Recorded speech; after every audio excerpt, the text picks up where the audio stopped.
Neftçalada sakinləri gecələr qorxuya salan mənzərə. Ağaclar ağ bağlarla dolub. Əməkdaşımız Yaqub Mehdioğlu sözü gedən ünvanda olub, sakinləri dinləyib.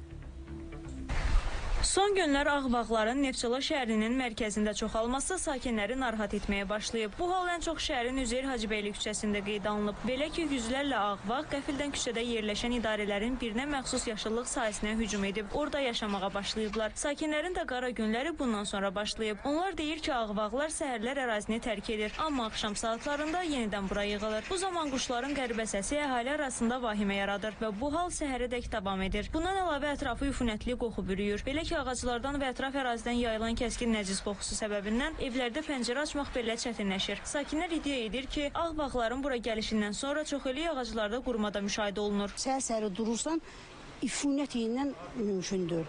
Axşam çağda bu vaxtı oldu, bunlar qarquru o qədər eləyirlər ki, evin içində oturmağa qorxuruq. Bağlar fəsləsinə aid olan ağvaq adlanan, kiçik ağvaq adlanan, həmçinin buna xalq arasında ağvaca da deyirlər.